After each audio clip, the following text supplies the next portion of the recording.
इस वीडियो में हम जानेंगे यूपीएससी के लिए आपका 1 ईयर की आपको क्या स्ट्रेटजी रखनी है। पूरा आपका रोड मैप आपका क्या रहना चाहिए, क्या प्लान रहना चाहिए, बुक लिस्ट क्या रखना है, टाइम टेबल आपका क्या रहना चाहिए, स्मार्ट रिसोर्सेस आपको कौन से फॉलो करने हैं और यूट्यूब से फ्री में तैयारी कैसे कर सकते हो। ये हमारा आपसे प्रॉमिस है। आपने अगर इस वीडियो को ठीक से देख लिया तो आपको बिल्कुल भी कुछ नहीं आता हो, सब कुछ इसमें पता पड़ जाएगा। विद सब्जेक्ट हमने आपको बताया है और आपका स्टेप 1 क्या रहना चाहिए पूरी स्ट्रेटजी गाइडेंस देखने के बाद में वो भी हम आपको बताएंगे। यानी कहने का मतलब कंप्लीट स्ट्रेटजी है, A to Z सोल्यूशन है ना। आप आराम से देखिएगा शुरू से लेकर एंड तक, क्योंकि इसमें काफ़ी सारी जानकारी है जो हमने काफ़ी कम टाइम में एक्सप्लेन करी है। जैसे आपको क्या करंट अफेयर पढ़ना है, आंसर राइटिंग के बारे में भी, और यूट्यूब से आप फ्री में तैयारी कैसे कर सकते हो। फेज बाई फेज हमने हर एक चीज़ को डिवाइड किया। वीडियो को आराम से देखना। स्टार्ट करते हैं इस वीडियो को। जैन future officers, my name is Vijan Singh, welcome to KJ mission. UPSC का जो कैलेंडर आया है उस कैलेंडर में आपके डेट्स क्या हैं। तो आपको पता है यूपीएससी प्रीलिम्स का जो एग्ज़ाम है वो आपका 25 मई को है ना। 25 मई संडे, और एक ही दिन में आपका प्रीलिम्स और सी सेट दोनों कवर हो जाते हैं, 2-3 घंटे का गैप रहता है। फिर उसके बाद में जो आपका मेंस का है, मेंस का आपका 22 अगस्त को है। ये आपके 5 दिन में आपके 9 पेपर कवर होते हैं। इसमें ध्यान रखने वाली बात क्या है, 2-3 पॉइंट है वो देखिए। जो यूपीएससी का फॉर्म है वो आपका 22 जनवरी को आपका आ जाएगा और 20 दिन के आसपास आपका टाइम रहेगा। 11 फरवरी तक आप अपना फॉर्म फिल कर सकते हो। यूपीएससी प्रीलिम्स आपका 25 मई को होगा, पता पड़ गया। रिजल्ट 17-18 दिन बाद आ जाता है, यानी 11 से 12 जून तक आपका रिजल्ट आ जाएगा। और आपका जो अगस्त में 22 अगस्त में से आपका मतलब मेंस स्टार्ट होगा। तो कहने का मतलब ये आपके पास काफ़ी कम टाइम है। तो ये आपके लिए एक वार्निंग है कि आपके पास काफ़ी कम टाइम रहेगा प्रीलिम्स से लेके मेंस तक। तो कहने का मतलब ये है कि आपको काफ़ी अच्छे तरीके से तैयारी प्रीलिम्स प्लस मेंस की करके चलनी पड़ेगी। तो कंप्लीट स्ट्रेटजी को जानने से पहले देख लेना आपका रोड मैप क्या रहने वाला है 25 के लिए। आपके पास 12 महीने का समय है। जून से आप अपनी प्रिपरेशन को स्टार्ट कर रहे हो, जून 2024। जून से लेके आपका अगस्त तक, यानी सितंबर से पहले तक आपके पास 3 महीने रहेंगे, जून, जुलाई, अगस्त। इसको हमने फेज़ 1 का नाम दिया है, ठीक है। फेज़ 2 में आपका 3 महीने हैं, सितंबर, अक्टूबर, नवंबर। और आपका फेज़ 3 में आपका दिसंबर, फेज़ 4 में आपका जनवरी, फरवरी। एंड जो आपका लास्ट का फेज़ रहेगा फेज़ 5, ये आपका लास्ट का 3 मंथ रहेंगे। इसको हम प्रीलिम्स का स्पेसिफिक फेज़ बोलते हैं। आप में से कुछ स्टूडेंट ऐसे हो सकते हैं इस वीडियो को काफ़ी बाद में देखें, तो आप इसको अपनी प्रिपरेशन को जुलाई से भी स्टार्ट करते हो तो भी आपके पास 10 महीने का समय रहेगा। आपको जो फेज़ 3 है ना, इसमें जो चीज़ बताएंगे बस वो फॉलो नहीं करनी है। तो सबसे पहले जानते हैं आपका यूपीएससी की जो प्रिपरेशन होती है उसके स्टेप्स क्या होते हैं। इसको हमने अपने हिसाब से तोड़ा है 10 लेवल्स में।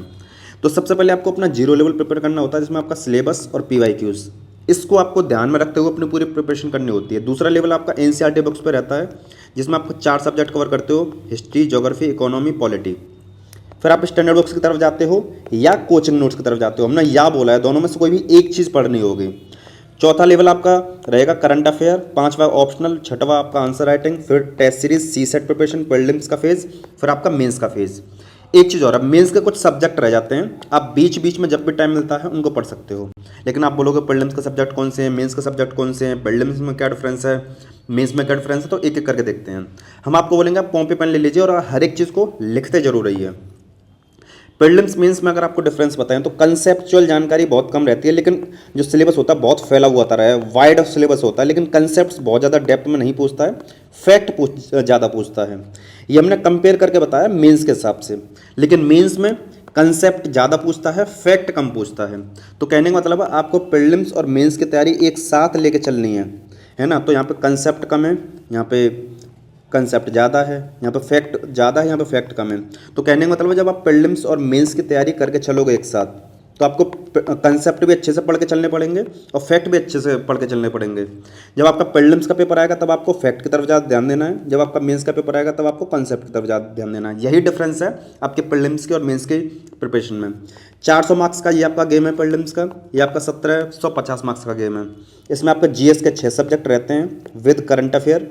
इसमें आपके 15 सब्जेक्ट रहते हैं विद करंट अफेयर। ये आपका 200 मार्क्स, सी सेट आपका 200 मार्क्स, GS आपका 1000 मार्क्स, 250 मार्क्स के 4 पेपर रहते हैं। फिर आपका ऑप्शन रहता है, ऐसे रहता है, हिंदी और इंग्लिश क्वालिफाइंग रहता है। तो हमने ये बेसिक थोड़ा सा डिफरेंस आपको बताया है।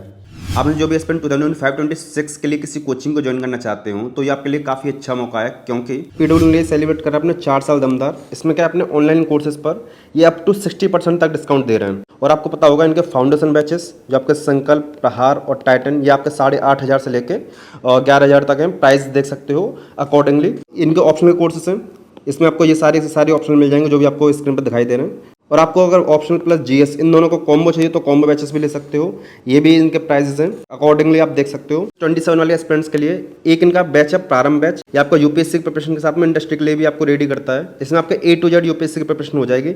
NCERT, GS, optional test series, CSAT वगैरह सब चीज़ इसमें कवर कराई जाएगी। साथ में 2 साल तक सॉफ्ट स्किल्स और हार्ड स्किल्स की तैयारी करा के आपको इंडस्ट्री के लिए आपको रेडी किया जाएगा। इसका प्राइस आपका 33,000 है।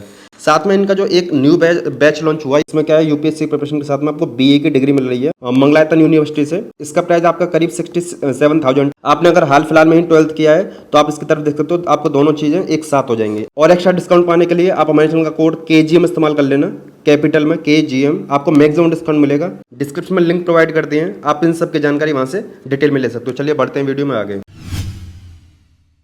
इसमें आपको सबसे पहले आपको करना क्या होगा, हमने पहले बताया था आपको आपका 0 लेवल तैयार करना होता है। 0 लेवल में आपका सिलेबस और PYQs आते हैं। उसके बाद में जो सेकंड स्टेप क्या था आपका, NCERT बुक। तो आपको इसमें NCERTs पढ़नी है, लेकिन वो एक चैलेंज के साथ में पढ़नी है, क्योंकि NCERT पढ़ने में काफ़ी सारे स्टूडेंट महीनों निकाल देते हैं। तो हम आपको बोलेंगे आप NCERTs का 30 डेज़ का चैलेंज ले लीजिए।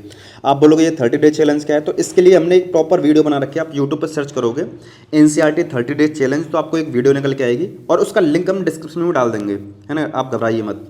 तो आप अगर 30 दिन में NCERT कवर करने का दम रखते हो तो कर सकते हो। आपने थोड़ा बोड़ा पहले पढ़ा होगा तो कोई बात, पढ़ रखा होगा तो बढ़िया है। अगर 30 दिन में नहीं कर पाते हो तो हम बोलेंगे आप वो जो 30 डेज वाला जो प्लान है ना, जो हमने वीडियो बना रखी है, उसमें 2 से मल्टीप्लाई कर देना, यानी अपने प्लान को 60 डेज के हिसाब से तोड़ देना। लेकिन आपको NCERT बहुत ही ज़्यादा टफ लगे तो 90 डेज देना मैक्सिमम। लेकिन हम आपको रिकमेंड करेंगे आप 30 से 60 दिन में अपनी NCERTs कवर करने की कोशिश करना, जिसमें आपका हिस्ट्री, ज्योग्राफी, इकोनॉमी, पॉलिटी की आप NCERTs पढ़ोगे। साथ में आपको कोई 1 या 2 सब्जेक्ट इन 3 महीनों के दौरान NCERT पढ़ने के साथ में 1-2 सब्जेक्ट पर कमांड करनी है, उनको सॉलिड करना है। आप बोलोगे ये कैसे होगा, तो अभी वही बताते हैं। आप NCERT की फर्स्ट रीडिंग करोगे, आप आराम से कर लेना, समझ लेना कि कितने चैप्टर्स हैं, क्या क्या बता रखा है, एक स्टोरी के तौर पर समझ लेना सारी NCERTs को। कौन कौन सी NCERTs जो हमने आपको 30 डेज चैलेंज वाली वीडियो में बता रखी हैं, सिर्फ वही NCERT। लेकिन अभी बता देते हैं कौन कौन सी हैं। सेकंड, जब रीडिंग करने जाओगे आप, उस टाइम पर आप सिलेबस और PYQ देखना। सिलेबस PYQ बिल्कुल स्टार्टिंग में देखने मत लग जाना, अदरवाइज PYQ तो आपको बिल्कुल हवा ही नहीं लगेगी, बहुत टफ रहते हैं। और सिलेबस थोड़ा मोड़ा आप समझ सकते हो, है ना। जब थर्ड रीडिंग करोगे तो थर्ड रीडिंग करने के बाद में थोड़ा थोड़ा आपको NCERTs अच्छे से समझ में आने लग जाएंगे। फिर आप कोई 2 सब्जेक्ट उठाना और उन 2 सब्जेक्ट पर अच्छे से कमांड करना स्टार्ट करना। आप बोलोगे 2 सब्जेक्ट कौन से हैं, तो वो भी एक एक करके बता देते हैं। हम बता देना पहले पॉलिटी और ज्योग्राफी, इन दोनों सब्जेक्ट को उठा सकते हो। इसके पीछे का रीज़न क्या है अभी बताते हैं। तो आप समझ गए होंगे सिलेबस और PYQs का PDF आपको हमारे टेलीग्राम चैनल जिसका नाम है KGM मिशन UPSC, वहाँ पे आपको PDF मिल जाएगा, तो आप इसको ले लेना, लिंक डिस्क्रिप्शन में डाल देंगे। हाँ, यहाँ पे बात आती है कि मैं मई से प्रिपरेशन स्टार्ट करूँगा, तो मुझे न्यूज़पेपर पढ़ना है, नहीं करना है, क्या करना है मुझे। तो हम आपको बोलेंगे कि करंट अफेयर को लेकर आगे हमने पूरा प्लान बताया है, पूरा स्टडी बताया है, लेकिन आप ये समझ के चलिए जो आपके स्टार्टिंग के 3 महीने रहेंगे ना, तो आपको उसमें न्यूज़पेपर नहीं पढ़ना है, बिल्कुल नहीं पढ़ना है। आपको क्या करना है, यूट्यूब पर जाके एनालिसिस देखने हैं, किसी भी चैनल को देख सकते हो। हम जो आगे पूरे वीडियो में बताएंगे ना, आपको एक एक फेज में 3-3 काम ही देंगे। जैसे आप 1 से 2 महीने में अपने NCERTs को कवर कर लोगे, उसके बाद में आएगा आपका पॉलिटी और ज्योग्राफी, इनको आप स्ट्रॉन्ग करना अपना। देखो पॉलिटी के लिए अपने बेसिक के तौर पे तो NCERTs पढ़नी है। आप 11th-12th की 11th क्लास के 2 NCERT पढ़ लेना, 12th की पॉलिटी नहीं, 11th की 2 बुक्स होती हैं, अभी दिखाते हैं कौन कौन सी हैं। साथ में 6 से लेकर 10 तक की तब पढ़ना जब आपको 11th-12th के पढ़ने में दिक्कत आ रही हो, टफ लग रही हो, समझ में ना आ रही हो, तो ही आप इनकी तरफ जाना, वरना इनको आप लीव कर सकते हो। ठीक है, बात आती है स्टैंडर्ड बुक्स। तो स्टैंडर्ड बुक के तौर पे आप लक्ष्मीकांत को पढ़ सकते हो या किसी कोचिंग का नोट्स। हमने बोला है या, है ना, तो दोनों में से कोई एक चीज़। आप बोलोगे कौन सा नोट्स है, तो आगे इस चीज़ को हम बताएंगे, क्योंकि जो नोट्स होता है उसका रिटर्न ऑफ इन्वेस्टमेंट या कॉस्ट बेनिफिट रेशियो वो काफ़ी बेहतर रहता है। और मेंस के पर्सपेक्टिव से ये लक्ष्मीकांत की बुक ज़्यादा बेहतर नहीं है, प्रीलिम्स के हिसाब से काफ़ी बेहतर है। तो आगे इस चीज़ को बता देंगे। तो आप मोटे मोटे तौर पर समझ के चलो एनसीईआरटीज़ में 11th क्लास की और लक्ष्मीकांत की बुक या नोट्स, ठीक है। बात करें ज्योग्राफी को लेके, तो ज्योग्राफी के लिए बेसिक हमने बता दिया। 11 ये एनसीईआरटीज़ आपको देखनी है, तो एनसीईआरटी आपका 80 से 90% ज्योग्राफी ही ऐसा सब्जेक्ट है जिसमें एनसीईआरटी पढ़ के आपका लगभग आपका पूरा काम चल जाएगा। कहने का मतलब है आपने अगर एनसीईआरटी पढ़ ली ज्योग्राफी की तो आपका 80 से 90% सिलेबस आपका पूरा कवर हो जाएगा। बचेगा थोड़ा सिलेबस, उसके लिए आप स्टैंडर्ड बुक की तरफ जा सकते हो जिसका नाम है पीएमएफआईएस की बुक। ये एकदम काफ़ी शानदार बुक है इंडियन ज्योग्राफी के लिए, इंडिया ज्योग्राफी के लिए एक नई बुक आई है इनकी, और एक फिजिकल ज्योग्राफी के लिए। आपके सारे कंसेप्ट यहाँ से सॉलिड हो जाएंगे। लेकिन आप चाहते हो कि मैं काफ़ी कम बुक्स के साथ में प्रिपरेशन करना चाहता हूँ, तो एनसीईआरटीज़ भी आपके लिए बहुत रहेंगी। 80 से 90% सिलेबस कवर हो जाएगा। लेकिन हमारी रिकमेंडेशन रहेगी आप इन बुक को ले लेना, ये बहुत शानदार बुक है और इनके साथ में लिंक करते रहना। तो कहने का मतलब है जब आप 1 से 2 महीना अपना एनसीईआरटीज़ पर दोगे ना, तो एनसीईआरटीज़ का यहाँ पे ज्योग्राफी लगभग पूरा कवर हो जाएगा। लेकिन सॉलिड करने के लिए आप इसको देख सकते हो और पॉलिटी को लक्ष्मीकांत के साथ में लिंक करते हुए रहना। तो आपको स्टार्टिंग के 3 महीनों में इस तरीके से अपनी प्रिपरेशन को रखना है। अब बात आती है इंपॉर्टेंट एनसीईआरटी बुक कौन कौन सी हैं। वैसे जो 30 डेज चैलेंज वाली जो वीडियो है, 30 डेज चैलेंज वाली, उसमें हमने बता रखा है, लेकिन यहाँ पे बता दे रहे हैं। पॉलिटी के लिए ये 2 बुक हैं, एक ये है आपका इंडियन कॉन्स्टिट्यूशन और एक आपका पॉलिटिकल थ्योरी, दोनों क्लास 11th की हैं। ये क्लास 11th की आपकी इकोनॉमी की है, एक मिनट, हाँ, क्लास 11th की आपकी इकोनॉमी की है। ये आपकी क्लास 12th की, ये आपकी इकोनॉमी की है, मैक्रो इकोनॉमिक्स बोलते हैं, माइक्रो नहीं है, ध्यान रखना इस चीज़ को, मैक्रो इकोनॉमिक्स है। तो कहने का मतलब आप यहाँ पे देखोगे ना, सिर्फ 2 बुक, एक बुक और एक बुक ये 2 बुक आपके पॉलिटी के हैं। इकोनॉमी के लिए भी एक बुक आपकी ये रही, एक बुक आपकी ये रही। बात आती है हिस्ट्री की, तो हिस्ट्री के लिए आपकी ये आर्ट एंड कल्चर की बुक है, इसका नाम है इंट्रोडक्शन टू इंडियन आर्ट। हमने एंशिएंट हिस्ट्री और मेडावल हिस्ट्री के लिए कोई बुक नहीं रखी है, उसके लिए तमिलनाडु बोर्ड की हिस्ट्री की बुक रखी है। आप जो चैलेंज वाली वीडियो देखोगे उसमें समझ जाओगे। तो ये आपके 5 बुक हैं, हिस्ट्री और ये आपका इकोनॉमी, ये आपका पॉलिटी, ये 4 बुक हैं आपकी एनसीईआरटी ज्योग्राफी की। तो ये आपके जितनी भी आपको बुक दिखाई दे रही है ना, टोटल आपको 9 बुक दिखाई दे रही होंगी। ये आपके 9 बुक जो हैं आपके मोस्ट इंपॉर्टेंट बुक हैं, आप इनको छोड़ना मत और ना छोड़ सकते। यही आपके मोस्ट इंपॉर्टेंट बुक हैं जो आपके बेसिक कंसेप्ट को क्लियर करेंगे। ये आपका पॉलिटी का, ये आपका इकोनॉमी का, ये आपका आर्ट एंड कल्चर का और ये आपका ज्योग्राफी का। ज्योग्राफी के लिए हमने ज़्यादा क्यों बोलेंगे, क्योंकि ये आपका 80 से 90% सिलेबस कवर कर देगा खुद से। स्टैंडर्ड बुक्स आपको कम देखनी पड़ेंगी। अब इनका टाइम मैनेजमेंट कैसे करना है, तो आप चैलेंज वाली वीडियो को देख लेना, लिंक डाल देंगे, और वही आपका प्रिपरेशन का फर्स्ट स्टेप रहेगा। आपको कम से कम 8 घंटे तो देने होंगे मिनिमम, अब ज़्यादा से ज़्यादा 10 घंटे दे सकते हो, ताकि ये आपकी जल्द से जल्द कवर हो जाएं पहले वाले फेज़ में, और आप लक्ष्मीकांत की बुक को भी थोड़ा सा पढ़ पाओ, और चाहो तो साथ में पीएमएफआईएस। हम उम्मीद करके चल रहे हैं कि आपको ये बेसिक चीज़ें समझ में आ गई होंगी, क्या क्या प्रिपरेशन में रखना है, क्या क्या नहीं रखना है। इसके अलावा आपको करंट अफेयर वगैरह यहाँ पे नहीं पढ़ना है। क्यों नहीं पढ़ना है उस चीज़ को बताते हैं आगे। अब बात करते हैं हम अपने फेज़ 2 के बारे में। इसमें भी आपके 3 महीने रहेंगे। इसमें आपको क्या कवर करना है, मोटे मोटे तौर पे हमने बोला हर एक फेज़ पे हम आपको 3 काम देंगे। वही 3 काम आपको याद रखने हैं, वही अपनी कॉपी पर लिखते रहना पेन से। तो पहला आपको इकोनॉमी को फोकस में लेके आना है, दूसरा आपको हिस्ट्री को फोकस में लेके आना है, और तीसरा आपको ऑप्शन सब्जेक्ट फोकस में लेके आना है। लेकिन कैसे कैसे फोकस में लेके आना है एक एक करके देखते हैं। हम आगे वीडियो में ये बताएंगे कि इकोनॉमी के लिए, हिस्ट्री के लिए कौन कौन से आपके बेस्ट टीचर हैं जिनसे आप यूट्यूब से फ्री में तैयारी कर सकते हो। तो आप वीडियो में बने रहना आगे, है ना। तो इकोनॉमी के लिए आपको करीब 2 घंटे देने होंगे, हिस्ट्री को भी आपको 2 घंटे दे सकते हो, और ऑप्शनल को भी आप 2 से 3 घंटे दे सकते हो। तो इस तरीके से आपका 8 से 10 घंटे का पूरा प्लान रहेगा, और वो टाइम टेबल हमने आगे बता रखा है। तो इकोनॉमी के लिए आपको क्या करना है, मुन्नाल पटेल सर के आपको लेक्चर मिल जाएँ तो ये आपका एकदम बेस्ट सोल्यूशन होगा। इसके अलावा आपको कुछ भी देखने की जरूरत नहीं पड़ेगी, यहाँ तक कि एनसीईआरटी देखने की जरूरत नहीं पड़ेगी। आपके मुन्नाल पटेल सर के लेक्चर, लेटेस्ट लेक्चर मिल जाए तो बढ़िया है। लेकिन अगर आपको 2021 के मिल रहे हैं, 22 के मिल रहे हैं, तो भी कोई दिक्कत नहीं है। बस आपको करंट अफेयर को लिंक करना होगा उसमें। तो आपको जब के भी लेक्चर मिल रहे हो तो ये आपके लिए बेस्ट सोल्यूशन होगा। लेकिन अगर आपको ये नहीं मिल पाता तो आप नितिन सिंघानिया सर की बुक को ले लेना। ये बुक काफ़ी शानदार है, हमने इसको ठीक से देखा, और साथ में किसी के यूट्यूब लेक्चर्स को आप फॉलो कर सकते हो। आगे बता देंगे आपको किसके फॉलो करने हैं आपको। दूसरा क्या है, आपको हिस्ट्री या एनवायरनमेंट, इन दोनों में से कोई एक सब्जेक्ट उठा लेना।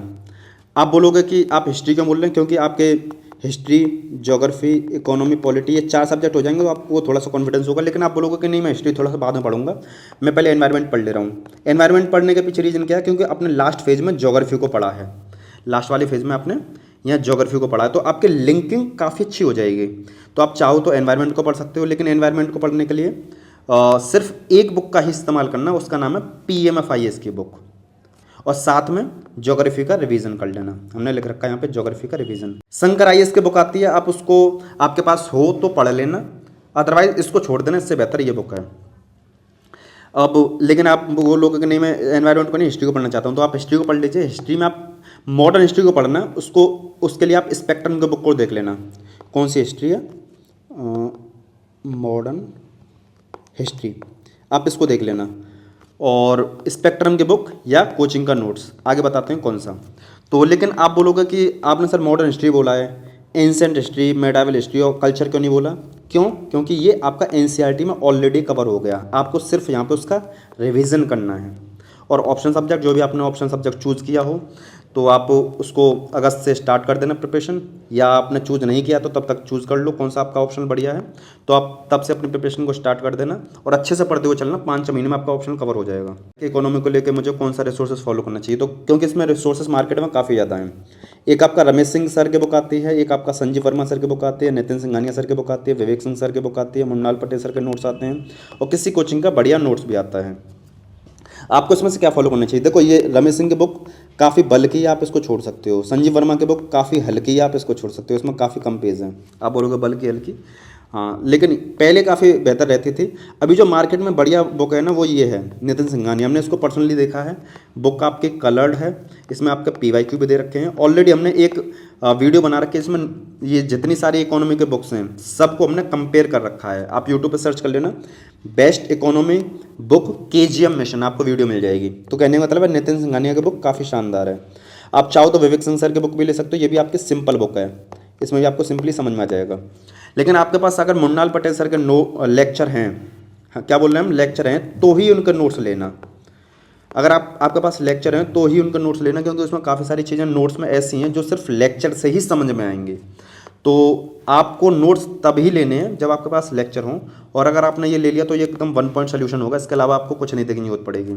और किसी कोचिंग का आपने अगर नोट्स लेते हो, किसी कोचिंग का नोट्स लेते हो, जैसे विज़न का लेते हो या PW का लेते हो, दृष्टि का लेते हो, अनअकैडमी का लेते हो, तो आपको ये सब पढ़ने की भी ज़रूरत नहीं पड़ेगी। इसके पीछे का रीज़न ये है कि नोट्स में लगभग सारी चीज़ें कवर होकर आ रही हैं। आजकल के नोट्स थोड़े से अच्छे हो गए पहले से। बात करें फेज़ 3 में रहेगा, इसमें आपको क्या करना है, आपने जो बेसिक के तौर पे NCERT पढ़ी थी उनका शॉर्ट में थोड़ा सा रिवीजन कर लेना। पहला पॉइंट तो ये है। दूसरा, पॉलिटी, ज्योग्राफी, इकोनॉमी और हिस्ट्री या एनवायरनमेंट, इन दोनों में से आपने एक सब्जेक्ट पढ़ा होगा, हिस्ट्री या एनवायरनमेंट, लास्ट फेज में हमने बोला था आपको। तो इन 4 सब्जेक्ट में से आपको इन 4 सब्जेक्ट को काफ़ी अच्छे तरीके से पढ़ना है, इनका अच्छे से रिवीजन करना है, और जो NCERT है उनको उसके साथ में लिंक कर लेना यहाँ पर। क्योंकि आपने अगर चाहे होंगे तो उसके नोट्स बनाए होंगे या नहीं बनाए होंगे, और आपने इसको अलग से बनाए होंगे, तो आप इसको एकदम लिंक कर लेना, अच्छे से बना लेना।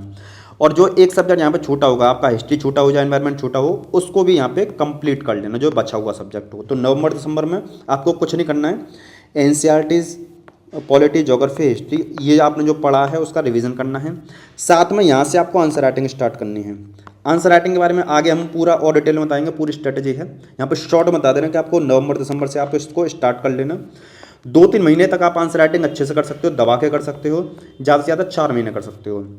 टॉपिक वाइज यहाँ पे आपको टेस्ट सीरीज देनी है, किसकी, पॉलिटी की, इसकी टॉपिक वाइज और सब्जेक्ट वाइज। साथ में आपको अपने ऑप्शन को कंप्लीट कर लेना है यहाँ तक। तो दिसंबर तक आपका पूरा प्लान लगभग कवर हो गया कि आपको क्या क्या करना है। अगर हम आपको बताएं कि कौन कौन से आपके सब्जेक्ट रहते हैं प्रीलिम्स में, तो प्रीलिम्स के सब्जेक्ट आपको पता है, प्रीलिम्स के 2 पेपर होते हैं, एक आपका GS का और एक आपका CSET का। तो प्रीलिम्स में जो GS रहता है उसमें आपका history, geography, polity, economy, environment, science and technology, आपका करंट अफेयर और आपका IR। तो इसको हम सब्जेक्ट नहीं मानते, ये इन सब का ही एक एक करके छोटा छोटा पार्ट है। तो टोटल आपके 6 सब्जेक्ट रहते हैं। करंट अफेयर और IR को हमने नाम अलग अलग इसलिए दे दिया ताकि आपके थोड़ा सा दिमाग में रहे। तो सब्जेक्ट चाहिए, करंट अफेयर और IR लिंकिंग रहती है। CSET में आपका मैथ्स, रीजनिंग, कॉम्प्रिहेंशन इंग्लिश में भी होता है, हिंदी में भी होता है। बात करें मेंस में, तो मेंस में आपके GS1, GS2, GS3 और ये GS4 के ही आपके सारे के सारे सब्जेक्ट हैं। आप इनको काउंट करना चाहो तो कर लो, करीब 15 सब्जेक्ट के आसपास आपके बैठते हैं। देखिए आपका इसमें हिस्ट्री आता है, आर्ट एंड कल्चर आता है, ज्योग्राफी आता है, इंडियन सोसाइटी आता है, पॉलिटी, गवर्नेंस, इंटरनेशनल रिलेशन और आपका social justice, economy, environment, science and technology, international relation, disaster management, natural resources, agriculture और यहाँ पे आपका एथिक्स। एथिक्स में आपका थ्योरी वाला पार्ट रहता है अलग और केस स्टडी वाला पार्ट रहता है अलग। तो उसमें जो हमने टिक लगाए हैं ना, ये वाले जो टिक लगाए हैं, ये वो सब्जेक्ट हैं जो आपके प्रीलिम्स में भी हैं और आपने प्रीलिम्स में वो कवर कर लिए हैं। तो बाद बाकी जो हमने टिक लगाए हैं, आप यहाँ पे रेड रेड जो देख रहे हो, ये आपके प्रीलिम्स प्लस मेंस का सब्जेक्ट हैं।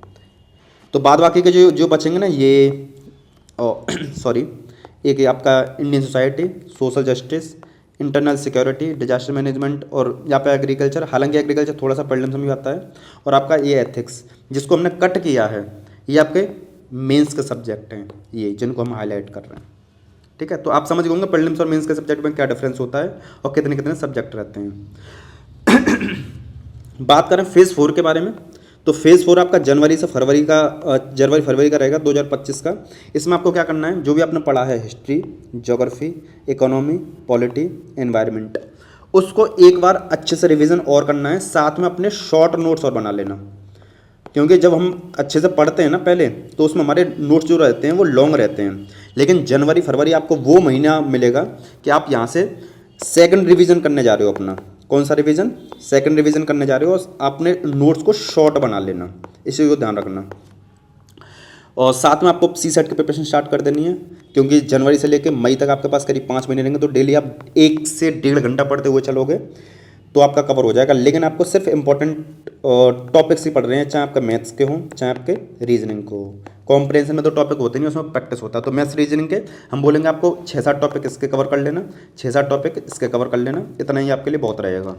साथ में कॉम्प्रिहेंशन, आंसर राइटिंग आपके यहाँ तक हम बोलेंगे कि 2 महीने आपने लास्ट कर लिया और 2 महीने इसमें भी दे दिए हैं हमने। और वीकली यहाँ से ऐसे राइटिंग को स्टार्ट कर देना। वीकली आप 1 या 2 ऐसे लिखना स्टार्ट कर सकते हो जनवरी फरवरी में, क्योंकि ये जनवरी फरवरी ऐसा टाइम है जो आपको प्रीलिम्स से पहले मिलेगा। इसके बाद में अब फरवरी के बाद में आपको टाइम नहीं मिलेगा, आप प्रीलिम्स के लिए स्पेसिफिक अपनी प्रिपरेशन करना स्टार्ट करोगे। तो यहाँ पे आपको मेंस के 1-2 सब्जेक्ट भी कवर कर लेने हैं जो हमने आपको बताए थे, ये और ये। तो आपको क्या करना है, मेंस के सब्जेक्ट के तौर पे एथिक्स को भी थोड़ा सा अच्छे से कवर कर लेना है। यहाँ पे उसके फाइनल नोट्स बना लेना। World history, post independence history और आपका Indian society, social justice, security, इन सबको कवर कर लेना है यहाँ पे। और आप बोलोगे कि सर आपने इतना बता दिया, तो ये ज़्यादा नहीं है। देखो CSET के लिए 1 घंटा देना है, आंसर राइटिंग ऐसे राइटिंग के लिए 1 घंटा देना है, और मेंस के सब्जेक्ट हैं इनके लिए मान के चलो आप 2 महीने हैं ना, तो 3-3 घंटे पढ़ते चलो तो 5 घंटे हो गए। 1 घंटा अगर चाहो तो एथिक्स के लिए दे दो, वरना एथिक्स आपका वीकली कवर हो जाएगा, हम आगे बताएंगे इस चीज़ को। और आप इनको रिवीजन करते हुए चलना, तो आप 8 से 10 घंटे पढ़ते हुए चलोगे तो आपका अच्छे से कवर हो जाएगा यहाँ तक। अब बात आती है लास्ट फेज़ के बारे में। ये आपका रहेगा मार्च का फेज़, मार्च से लेके मार्च, अप्रैल और मई, क्योंकि आपका 25 मई को आपका पेपर है। तो आप जो प्रिपरेशन है 24 मई या 23 मई तक को ही स्टॉप कर दोगे। तो आपको कहने का मतलब यहाँ पे आपको करीब 23 दिन के आसपास, 23-24 दिन के आसपास आपको मिल रहे हैं, 25 को पेपर देने जाओगे ही। तो ये आपका टोटली प्रीलिम्स का फेज़ रहेगा। इसमें आपको प्रिपरेशन ऐसे डिवाइड करनी है, पहले स्टार्टिंग के 2 मंथ और फिर जो लास्ट का 1 मंथ है, लेकिन मोटे मोटे तौर पे देखो तो 24 दिन ही है ना। तो इसको ऐसे करना है 2 महीने में। आपको साइंस एंड टेक्नोलॉजी हमने अभी तक कवर नहीं कराया था, क्योंकि आप इसको PT 365 प्लस बेसिक जो कंसेप्ट होते हैं वहाँ से पढ़ते हुए चलना है ना। तो आप साइंस एंड टेक्नोलॉजी को यहाँ पे कवर कर लेना, CSET को यहाँ तक कंप्लीट कर लेना। प्रीलिम्स के जो सब्जेक्ट हैं, जो हमने आपको प्रीलिम्स के सब्जेक्ट बताए थे, उनको आप रिवाइज कर लेना। साथ में IR, इंटरनेशनल रिलेशंस का PT 365 यहाँ पे आप कवर कर लेना। ये इसके प्रीलिम्स में काफ़ी अच्छे क्वेश्चंस आते हैं। और साथ में टेस्ट सीरीज़ आपको यहाँ पे फुल लेंथ टेस्ट सीरीज़ देने हैं। आप बोलोगे ये क्या होता है, तो आगे इस चीज़ को बताते हैं। हमने हर एक इस वीडियो को ना आगे क्यों बोल रहे हैं कि आगे बताते हैं, हर एक चीज़ को हमने पार्ट बाई पार्ट तोड़ रखा है कि पहले पूरा रोड मैप लेके चलते हैं, फिर आपका हर एक चीज़ चलेगी। ये 1 महीना रहेगा, इसमें आपको 15 दिन डिवाइड करने हैं, या ऐसे मान के चलो यहाँ पे 12 दिन और लास्ट के 10 दिन। यहाँ पे 15 दिन जब आपके बचेंगे ना, तो आपको रिवीजन करना है। साथ में फुल लेंथ टेस्ट सीरीज़ यहाँ पे भी आप थोड़ा सा देख सकते हो। लेकिन जो लास्ट के 10 दिन बचेंगे यहाँ पे आपको सिर्फ रिवीजन करना है और 25 साल के PYQs देखने हैं। यहाँ पे आपको टेस्ट सीरीज़ वगैरह नहीं देनी है, क्योंकि आपको अपने माइंड को यूपीएससी के पेपर के हिसाब से डाइवर्ट करना है। यूपीएससी के पेपर के हिसाब की टेंडेंसी आपको रखनी है, ना कि टेस्ट सीरीज़ के हिसाब से। ठीक है, तो यहाँ पे PYQs और रिवीजन। तो अभी तक हमने जो डिस्कस किया है पूरा उस सीक्वेंस को, जो पूरा प्रिपरेशन का सीक्वेंस है उसको देख ले रहे हैं। तो हमने पहले क्या कवर किया, पॉलिटी और ज्योग्राफी विद NCERT। स्टार्टिंग के 3 महीने हम इसमें दिए थे। फिर बाद के जो 3 महीने हैं उसमें हमने एनवायरनमेंट और ये इकोनॉमी और एनवायरनमेंट ये कवर किया है 3 महीने में। फिर बाद में हमने हिस्ट्री को कवर किया है और साथ में रिवीजन किया है लास्ट के 2 महीने में। फिर हमने दोबारा से रिवीजन किया है, मेंस के कुछ सब्जेक्ट देखें, CSET के देखें 2 महीने में।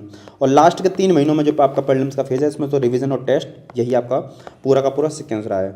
आंसर राइटिंग और टेस्ट सीरीज आप अपने हिसाब से देख लेना, हमने कब कब बताई है। ठीक है, तो ये सीक्वेंस हमने थोड़ा सा रिवाइज आपके दिमाग में हो जाए तो इस वजह से बताया है।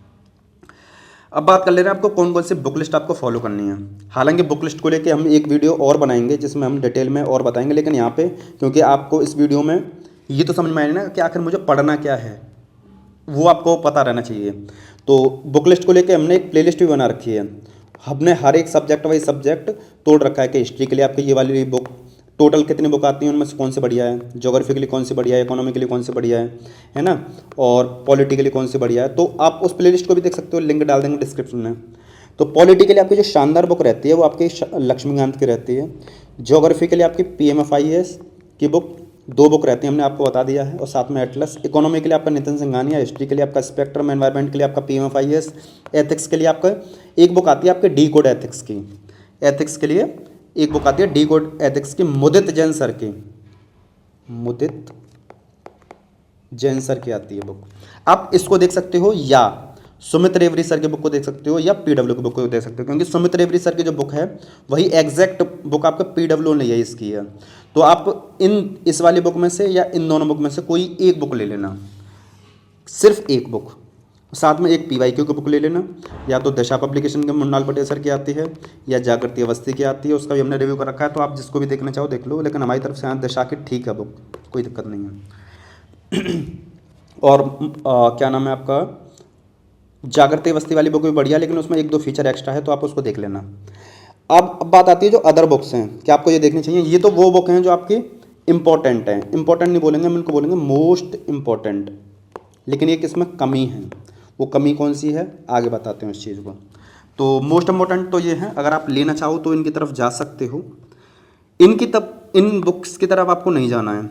कौन कौन से बुक हैं, एंसेंट हिस्ट्री के लिए RS शर्मा की बुक, मेडावाल हिस्ट्री के लिए सतीश चंद्रा की बुक, आर्ट एंड कल्चर के लिए नितिन सिंघानिया की बुक, GC लोंग की बुक ज्योग्राफी के लिए, इकोनॉमी की बुक्स जो हमने आपको इतनी सारी बताई थी, शंकर आइएस की बुक एनवायरनमेंट के लिए, पोस्ट इंडिपेंडेंस इंडिया के लिए कोई बुक, वर्ल्ड हिस्ट्री के लिए, या मेंस के जो अदर सब्जेक्ट बताएं इनके लिए आपको एक भी बुक नहीं लेनी है।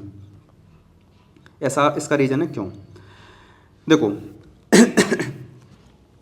आपको जो लेस इंपॉर्टेंट बुक्स हैं हमने जो बताई हैं, ये आपके सारी की सारी लेस इंपॉर्टेंट बुक्स हैं, इनको नहीं पढ़ना है। इनकी जगह पर आपको क्या करना है, किसी कोचिंग का नोट्स ले लेना है। किसी कोचिंग का नोट्स ले लोगे तो आपका लगभग 50% सिलेबस वहाँ से कवर हो जाएगा, उन टॉपिक्स को लेके जिनके लिए आपने बुक्स नहीं पढ़ी हैं। समझ के चलना इस चीज़ को।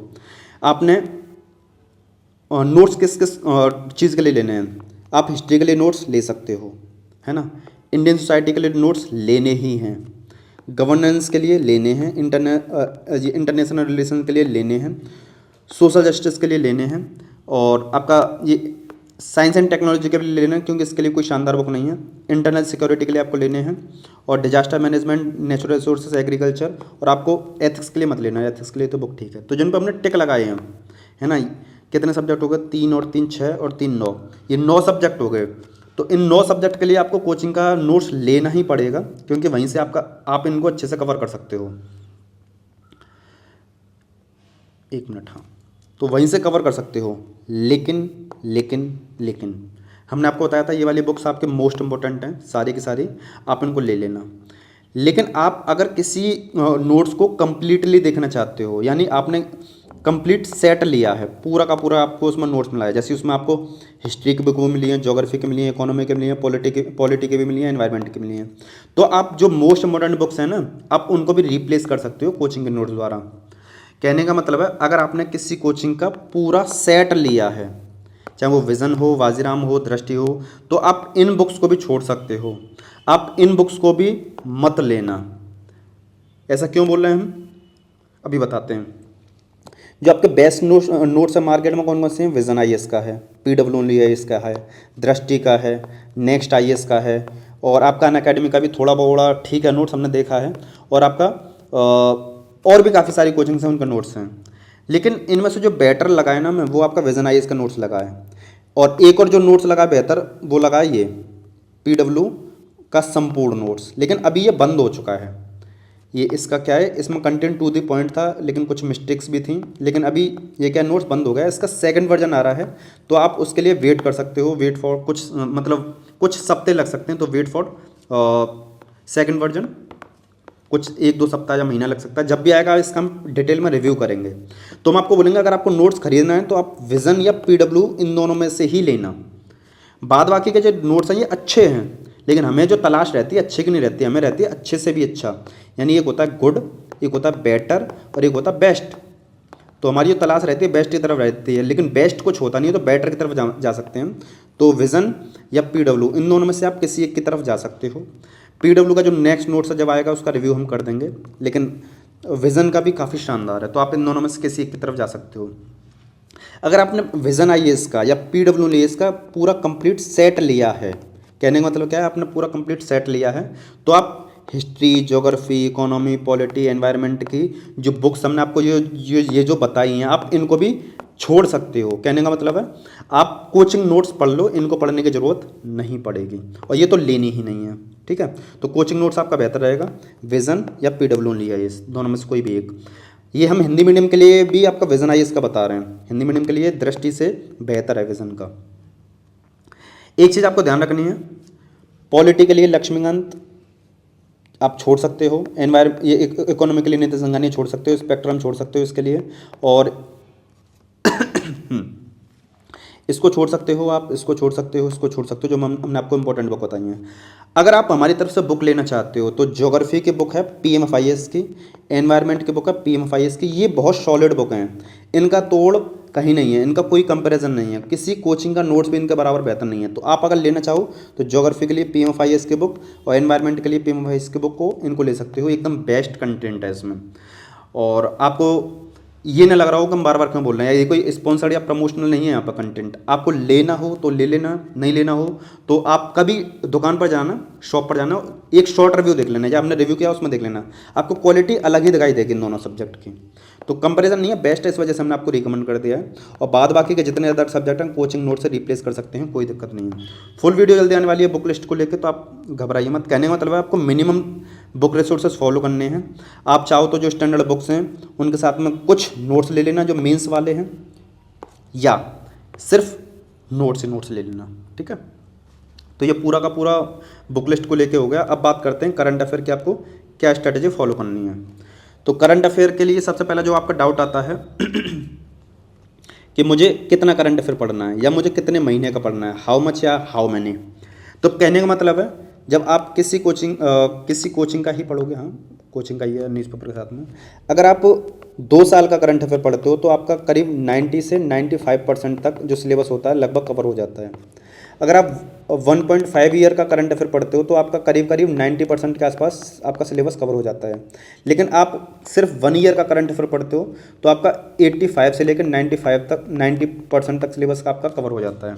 तो कहने का मतलब है जो आपका रिटर्न ऑफ इन्वेस्टमेंट, यानी आप जो मेहनत करोगे रिटर्न ऑफ इन्वेस्टमेंट, वो कहाँ बेहतर है। तो हम आपको रिकमेंड करेंगे आप सिर्फ 1 साल का करंट अफेयर पढ़ो, और यही आपके लिए इनफ है। आप बोलोगे कौन सा, तो अभी आपका अप्रैल चल रहा है, मई, हाँ मई आएगा, तो मई से लेके नेक्स्ट अप्रैल तक का करंट अफेयर आप अपने से अच्छे से पढ़ लेना।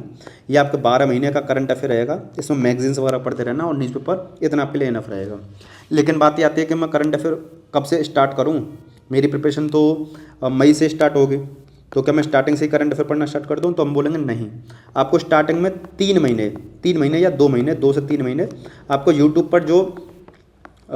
पर वो जो होता है ना एनालिसिस करके बताते हैं न्यूज़पेपर का, आप उनको देख सकते हो। जैसे हमने आपको दीपक यादव एजुकेशन रिकमेंड किए थे, हर्षद द्विवेदी रिकमेंड किए थे, तो आप 2-3 महीने इसको समझना। उसके बाद में आप अपने घर पर न्यूज़पेपर मंगाया करना, खुद से न्यूज़पेपर को पढ़ा करना। अगर आपके घर तक न्यूज़पेपर नहीं आता है तो आप पीडीएफ से उसको पढ़ सकते हो, क्योंकि आप जब तक खुद से नहीं पढ़ोगे तो आपका दिमाग नहीं खुलेगा। जो आप एडिटोरियल वगैरह देखो ना, सिर्फ 2 से 3 महीने देखना, 2 से 3 महीने के बाद उसको लीव कर देना, वरना आपका दिमाग अपाहिज हो जाएगा, आप दूसरे पर डिपेंडेंट हो जाओगे। तो हम बोलेंगे आप खुद की तरफ जाना, खुद से पढ़ना स्टार्ट करना। अब बात आती है कि न्यूज़पेपर एनालिसिस यूट्यूब पर कितना देखना है। हाँ, यहाँ पे हमने आंसर कर दिया है इसका, 2 से 3 महीने। कौन सा करना है, दीपक यादव या हर्षद द्विवेदी? कौन सा न्यूज़पेपर आपको पढ़ना है, हिंदी मीडियम के लिए कौन सा, इंग्लिश के लिए कौन सा? तो देखो, हिंदी के लिए तो कोई शानदार न्यूज़पेपर है नहीं, तो हम आपको बोलेंगे कि आपको फिर भी अगर पढ़ना हो तो दैनिक जागरण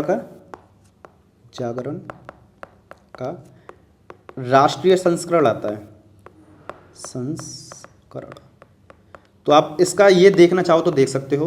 और उसमें भी सिर्फ आप एडिटोरियल वाला पार्ट देखना, बाकी के जो न्यूज़ होती है ज़्यादा इंपॉर्टेंट नहीं होती। तो एडिटोरियल वाले पार्ट से आपकी थोड़ी सी स्पीड भी डेवलप हो जाएगी और आपको थोड़ा सा पढ़ने में मज़ा आएगा। तो आप इसको देख लेना, दैनिक जागरण आपका ठीक रहेगा। लेकिन हम आपको रिकमेंड करेंगे, आप हिंदी मीडियम का भी स्टूडेंट हो ना, तो आप द हिंदू या इंडियन एक्सप्रेस, इन दोनों न्यूज़पेपर में से किसी एक पेपर का एडिटोरियल देख लिया करना यूट्यूब पर, है ना। तो इससे क्या होगा, आपको थोड़ा समझ में आएगा कि क्या क्या कंटेंट हमें पढ़ना होता है। इंग्लिश मीडियम के लिए 2 पेपर आते हैं आपके, हिंदू, द हिंदू या इंडियन एक्सप्रेस। तो दोनों में से कोई एक ले लेना, हम आपको रिकमेंड करेंगे इंडियन एक्सप्रेस ले लेना।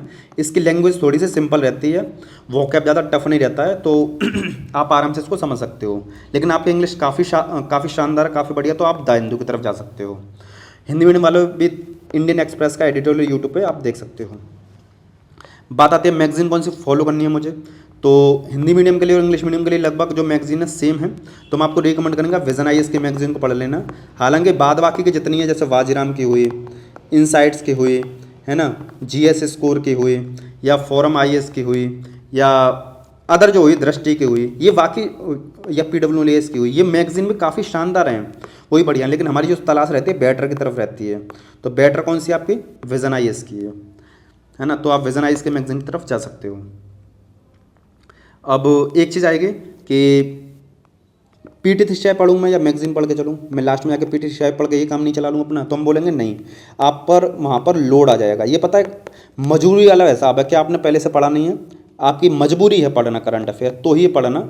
अगर आप एक साथ पीटी से पढ़ना चाहोगे तो पहले तो आपकी सोच डेवलप नहीं होगी, दूसरा आपका लोड बढ़ जाएगा। तो हम बोलेंगे आप मंथली मैगजीन पढ़ते हुए चलना, ठीक है।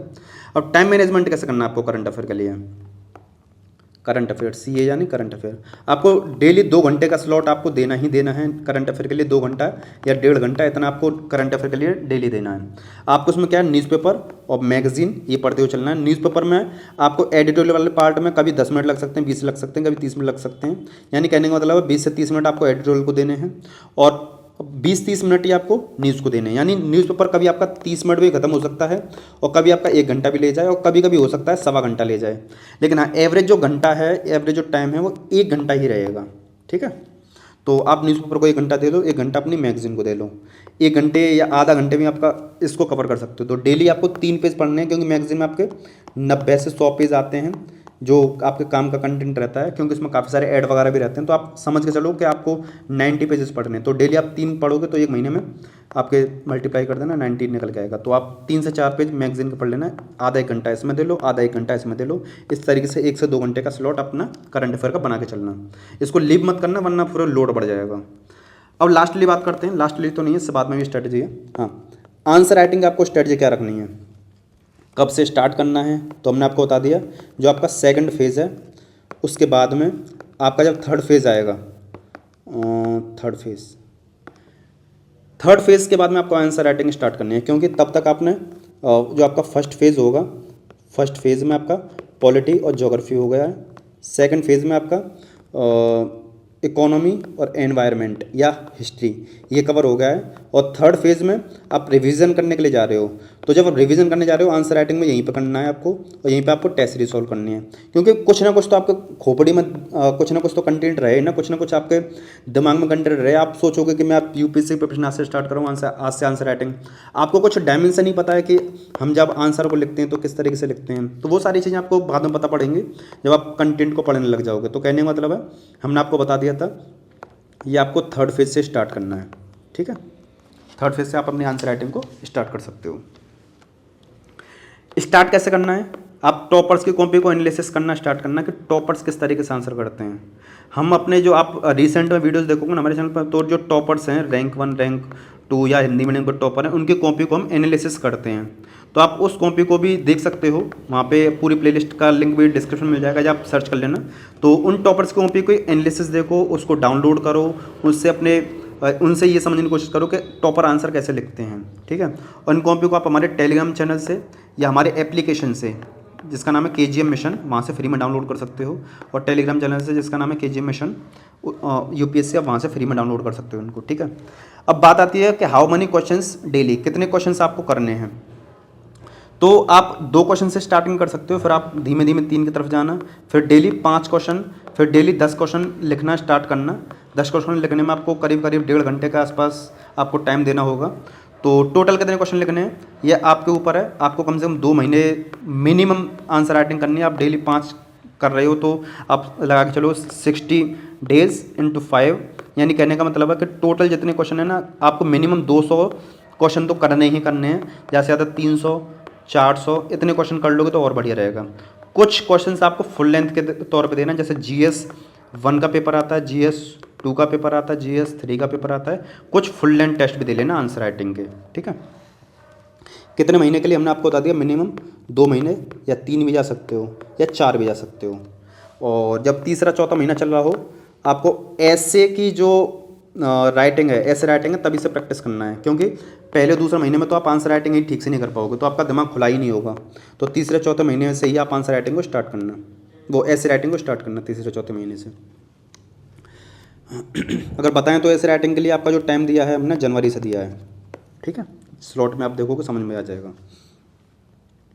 अब बात आती है कि टेस्ट सीरीज़ के लिए आपको क्या स्ट्रेटजी रखनी है। तो व्हेन टू स्टार्ट, पहली बात तो ये है, तो आपको जो स्टार्ट करनी है, अगर आप 2 तरीके हैं, क्या मैं स्टार्टिंग से स्टार्ट कर दूं, क्या मैं बिल्कुल एंड में आके स्टार्ट कर दूं, दोनों ही तरीके गलत हैं। जैसे मान के चलो आपका ज्योग्राफी कवर हो गया, पॉलिटी कवर हो गया, तो जैसे ही पॉलिटी आपका कवर हुआ है, ज्योग्राफी आपका कवर हुआ है, तो सब्जेक्ट वाइज टेस्ट सीरीज आती हैं। जैसे पॉलिटी कवर हो गया तो पॉलिटी के टेस्ट खरीद लो, ज्योग्राफी कवर हो गया तो ज्योग्राफी के टेस्ट खरीद लो, तो आप उनको सॉल्व करना स्टार्ट कर दो।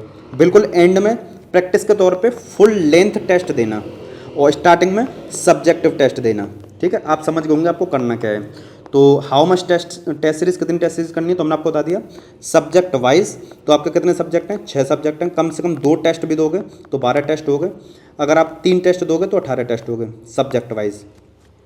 फुल लेंथ में हम आपको बोलेंगे मिनिमम 10 टेस्ट तो देना ही। अगर आप 15 की तरफ जा सकते हो तो बढ़िया, तो आप इसको ऐड कर लो कितना बैठ रहा है, यानी आपको कम से कम 25 से 30 या 35 टेस्ट, अगर जितना आप दे सकते हो उतना टेस्ट दे लो। और किसका बढ़िया है, तो हम आपको बोलेंगे विज़न का बढ़िया है, विज़न IAS का एकदम बेस्ट है। Vajiram, forum IAS, GS score, PWS, इनके भी बेहतर हैं, आप इनकी तरफ भी जा सकते हो। लेकिन जो काफ़ी शानदार कंटेंट है वो विज़न IAS के ये टेस्ट सीरीज़ की तरफ ही है। विज़न IAS की मैगज़ीन और टेस्ट सीरीज़ काफ़ी शानदार है, आप इन दोनों को ले सकते हो, ठीक है। साथ में जब भी आप टेस्ट सीरीज सॉल्व करो ना, सॉल्व करने के बाद उसका एनालिसिस जरूर करना, जिससे आपके बेसिक कंसेप्ट भी क्लियर होंगे और आपको पता पड़ेगा आपने गलती कहाँ करी है। और टेस्ट सीरीज के ऊपर हमने कई सारी वीडियो बना रखी हैं, तो आप उनको भी चेकआउट कर लेना। अब एक जो स्ट्रेटजी आपको फॉलो करनी है वो है संडे की स्ट्रेटजी। संडे आपको क्या करना है, तो पहले तो आपने जो मंडे से लेके सैटरडे तक जितना भी आपने पढ़ा है पहले उसका रिवीजन कर लेना। 2 4 6 घंटे 6 घंटे जितना भी आपको देना हो दे लेना। हम बोलेंगे 4 घंटे में आप कवर कर सकते हो। और एथिक्स के लिए आप हर संडे 1 घंटा अपना निकाल के चलना। आपको एथिक्स पढ़ते हुए चलना है शुरू से ही, या आप फर्स्ट स्लॉट के बाद में फर्स्ट स्लॉट को छोड़ दो, सेकंड स्लॉट के बाद में जो सेकंड आपका सेकंड फेज़ है उसके बाद में आप हर संडे एथिक्स को पढ़ते हुए चलना। इससे क्या होगा, आपका थोड़ा सा मानसिक विकास भी होगा, आपका एक सब्जेक्ट भी कवर हो जाएगा, ठीक है। और जो भी आपका फ्री टाइम बचता है, क्योंकि आपके पास 24 आवर्स होंगे तो उसमें आप कुछ एक्स्ट्रा सो भी सकते हो, ठीक है। और हमने 4 से 6 घंटे रिवीजन के लिए बता दिया और 1 घंटा आपका एथिक्स के लिए बता दिया, तो ये 6-7 घंटे हो गए। यानी आपको संडे को भी थोड़ा थोड़ा पढ़ के चलना है ताकि आपका फ्लो ना टूटे। लेकिन जो बाद बाकी के आपके 8-10 घंटे बचेंगे ना, उसमें हो सकता है आप मूवीज़ देख लो संडे को, है ना, बाहर घूमने जा सकते हो ट्रैवलिंग के तौर पे, दोस्तों से मिल सकते हो, या जो भी आपका रिलेशन वगैरह हो उसमें आप अपना टाइम दे सकते हो। लेकिन ज़्यादा टाइम मत देना संडे वगैरह कोई। तो संडे का ये स्ट्रैटेजी, आपको ये तीनों चीज़ें लेके चलनी है, ठीक है। क्योंकि आपको 1 साल डेडिकेटेड होकर पढ़ाई करनी है, बाद में रिग्रेट ना हो, इस चीज़ का ध्यान रखना। अब आता है टाइम टेबल। आपको टाइम टेबल कैसे फॉलो करना है। तो टाइम टेबल के लिए हमने इसको फेजेस में डिवाइड कर दिया। ये आपका फेज़ 1 का है, ये आपका फेज़ 2 का है, ये फेज़ 3 का है, ये आपका फेज़ 4 का है, ये आपका फेज़ 5 का है। तो फेज़ 1 में आपको क्या करना था, एनसीईआरटीज कवर करनी है स्टार्टिंग के 1 से 2 महीने। तो आप 8-10 घंटे दबा के एनसीईआरटी पढ़ो सुबह से लेकर शाम तक, जितना ही पढ़ पा रहे हो। उसके बाद जब पॉलिटी और ज्योग्राफी से आप बुक को लिंकिंग करोगे ना, तो 4 घंटे ज्योग्राफी को 4 घंटे पॉलिटी को दे लेना, 4 घंटे ज्योग्राफी को दे लेना, यानी 8 घंटे का आपने स्टार्टिंग में आपको दिया है टाइम। फिर आप जैसे ही फेज़ 2 में आओगे तो जीएस का जो फर्स्ट सब्जेक्ट पढ़ोगे इकोनॉमी, फिर इसमें आप एनवायरनमेंट या हिस्ट्री को उठाओगे तो आपको 2-2 घंटे उसको दे लेना। 2 घंटे करंट अफेयर की तरफ, 2 घंटे आपको ऑप्शनल की तरफ, और 1 घंटा से 2 घंटा आपको ऑप्शनल की तरफ, ये रिवीजन की तरफ। तो आपको 8 से 10 घंटे यहाँ पे इस तरीके से हो जाएंगे। फिर बाद बाकी में यहाँ पे भी आपको 8 से 10 घंटे देने, 1 घंटा सी सेट में, 2 घंटा इसमें, 2-3 घंटे इसमें, 4-6 घंटे इसमें, ठीक है। तो इस तरीके से आप 6 से 12 घंटे यहाँ पे अपने दे सकते हो। फिर 10 से 12 घंटे आपको यहाँ पे देने हैं। तो कहने का मतलब है आप अपने हिसाब से थोड़ा सा टाइम को आगे पीछे भी कर सकते हो, आपके पास ज़्यादा टाइम है। आप अगर वर्किंग प्रोफेशन वाले हो तो आप जो भी हमने टाइम बताया उसको जस्ट हाफ कर देना। आप बिल्कुल मतलब कॉलेज वगैरह में जाते हो तो थोड़ा सा टाइम को एडजस्ट कर सकते हो। आप कुछ नहीं करते हो, कोचिंग वगैरह करते हो, तो अपने टाइम के हिसाब से एडजस्ट कर लेना। यानी कहने का मतलब है आपको 8 से 10 घंटे तो देने ही पड़ेंगे पूरे साल तक, और जो वर्किंग प्रोफेशन वाले हैं उनको 4 से 6 घंटे देने पड़ेंगे पूरे साल तक, ठीक है। वो अपना मैनेज कर लेना कैसे कैसे है। अब हम बात करते हैं कि यूट्यूब पे आपके कौन कौन से बेस्ट टीचर्स हैं जहाँ से आप फ्री में तैयारी कर सकते हो। तो पॉलिटी के लिए पहले हमें अमित गिल्लोर सर काफ़ी शानदार लगते थे, लेकिन उनसे भी बढ़िया जो लेक्चर है आदित्य सर के हैं। ओनली IAS UPSC चैनल पर आपको उनकी पूरी प्लेलिस्ट मिल जाएगी। ज्योग्राफी के लिए अमित सेन गुप्ता सर का चैनल है, आप इसको देख लेना, इन्हीं के नाम से अमित सेन गुप्ता, या हिमांशु थापा सर, इन्होंने भी बहुत डेप्थ में पढ़ा रखा है, ओनली IAS के टीचर हैं, आप इसको भी देख सकते हो। इकोनॉमी के लिए मुन्नाल पटेल सर के अगर पुराने लेक्चर मिल जाएँ, पुराने लेक्चर तो उनके 2016 के हैं यूट्यूब पर जो फ्री पड़े हुए हैं, आप चाहो तो उनसे पढ़ सकते हो। अदरवाइज़ 2021 के 22 के आपके दोस्त वगैरह से मिल जाए तो बढ़िया, अगर न्यू मिल जाते हैं तो और शानदार है। तो मुंडाल पटेल सर इकोनॉमी के लिए 1 पॉइंट सोल्यूशन हो सकते हैं। अगर आपको ये नहीं मिल पाते हैं तो होप तो शांत यादव एक यूट्यूब चैनल है, वहाँ से आप एक प्लेलिस्ट है उसमें 40-50 वीडियोस पड़ी हुई हैं, आप वहाँ से पढ़ सकते हो। या हर्षद द्विवेदी सर ने पढ़ा रखा है लेकिन थोड़ा सा ओल्ड है, या कोई आप इकोनॉमी के लिए अपनी अलग सर्च भी कर सकते हो, है ना। इन तीनों के अलावा अगर आपको होप तो शांत यादव ठीक नहीं लगते हैं, हालांकि वो ठीक हैं टीचर, हमने देखा है। हिस्ट्री के लिए आपको ज़्यादा वैसे नहीं पढ़ना, हिस्ट्री आप अपनी तरफ से करना, साथ में मैराथन क्लासेस कर लेना स्टडी IQ पे। आदेश सर ने पढ़ा रखा है, और एनिमेशन के साथ में काफ़ी अच्छी क्लासेस हैं। एनवायरनमेंट के लिए स्टडी IQ की जो क्लासेस हैं, प्राची मैम ने पढ़ा रखा है एनवायरनमेंट, ये काफ़ी शानदार है, तो आप इसको देख सकते हो। और यूट्यूब पर बेस्ट कौन कौन से टीचर हैं इसके लिए एक पूरी फुल लिस्ट आने वाली है हर एक सब्जेक्ट की, तो आप चैनल को सब्सक्राइब कर लेना, वो वाली वीडियो आपको मिल जाएगी। अब लास्टली हम बात करते हैं कि आपने पूरी स्ट्रेटजी जान ली, सब्जेक्ट वगैरह से लेकर हर एक चीज़ हमने आपको बता दी कि आपका फर्स्ट स्टेप क्या रहना चाहिए अपनी प्रिपरेशन का। इतना सब कुछ आपने कर लिया तो आपको सबसे पहले हमारा टेलीग्राम चैनल ज्वाइन कर लेना है। वहाँ पे आपको काफ़ी सारी चीज़ें मिल जाती हैं, अपडेट वगैरह मिल जाते हैं। सबसे पहले आपको वहाँ पे सिलेबस का PDF मिल जाएगा। आपको GS स्कोर एक कोचिंग है, उसका सिलेबस का PDF आपको हमारे टेलीग्राम चैनल पर मिल जाएगा, आप उसको डाउनलोड कर लेना, हिंदी में भी है इंग्लिश में भी है। दूसरा स्टेप आपको क्या करना है, हमारा एक एप्लीकेशन है जिसका नाम है KJ मिशन। वहाँ पे आपको क्या फ्री में NCERTs मिल जाएंगे, फ्री में PYQ की बुक मिल जाएगी, फ्री में टॉपर्स की कॉपी मिल जाएगी, तो आप इसका इस्तेमाल कर सकते हो। तीसरा जो आपको करना है वो है कि आपको NCERT का जो 30 डेज़ वाला जो चैलेंज है ना, वो वाली वीडियो देख लेना। आप इससे ही अपनी पूरी प्रिपरेशन स्टार्ट करना है। ये तो वो है कि आप इसको ज्वाइन कर लो, ये वो है कि आपको अपनी पूरी प्रिपरेशन स्टार्ट करनी है। तो स्टार्टिंग तो आप यहाँ से कर लोगे, लेकिन पूरी प्रिपरेशन A तो आपने स्टार्ट कर दिया, फिर B C D, यानी पूरा गाइडेंस कहाँ से मिलेगा। तो इसके लिए हम आपको एक चीज़ रिकमेंड करेंगे, एक हमारा बाहुबली कोर्स है, ये हमारी आपसे पर्सनली स्ट्रांगली रिकमेंडेशन है, आप इसको चेकआउट कर लेना। इसका लिंक डाल दिया डिस्क्रिप्शन में। ये आपको बताएगा A to Z कैसे स्मार्ट स्टडी के साथ में प्रिपरेशन की जाती है। हालांकि इस वीडियो से आपको आइडिया लग गया होगा कि हम किस क्वालिटी का कंटेंट देते हैं। तो ये जितनी भी चीज़ हम आपको बता रहे हैं ना, इनका लिंक हमने डिस्क्रिप्शन में दे रखा है, सबका लिंक आपको डिस्क्रिप्शन में मिल जाएगा। अगर आप बाहुबली कोर्स को अफोर्ड कर सकते हो तो बढ़िया, अगर नहीं कर सकते तो UPSC सीरीज़ 2.0 है, यहाँ पे एकदम फ्री में आपको पूरा गाइडेंस मिल जाएगा। हम नहीं चाहते कि आपका मतलब आप किसी भी चीज़ से वंचित रहें। अगर आपके पास पैसा है, आप काफ़ी कम टाइम में काफ़ी चीज़ें कवर करना चाहते हो स्मार्ट रिसोर्सेज के साथ में, तो Baahubali course, otherwise UPSC series तो आपके लिए है ये, जो पूरा A to Z गाइड करेगी आपको। तो ये आपका पूरा स्टेप है, तो आप हमारे बाहुबली कोर्स को चेकआउट कर लेना। उम्मीद करते हैं वीडियो आपके लिए काफ़ी बेनिफिशियल रही होगी। हमें काफ़ी टाइम और काफ़ी मेहनत लगा है ये सारी स्लाइड्स वगैरह तैयार करने में और ये वीडियो बनाने में। तो आप चैनल को सब्सक्राइब कर सकते हो और लेफ्ट वाली वीडियो क्लिक करके आप यूपीएससी सीरीज़ को देख लेना, जिसको हमने बताया था। इसी में आपको एनसीईआरटी चैलेंज वाली वीडियो मिल जाएगी। राइट वाली वीडियो क्लिक करके जो बाहुबली कोर्स हमने आपको उसको बता रखा है, आप उसको चेकआउट कर सकते हो। ये कर लो पहले, या जो लिंक है उनको चेकआउट कर लो, सारी चीज़ें आपको मिल जाएंगी। इस वीडियो को आप करते मिलते हैं नेक्स्ट वीडियो में। जय हिंद।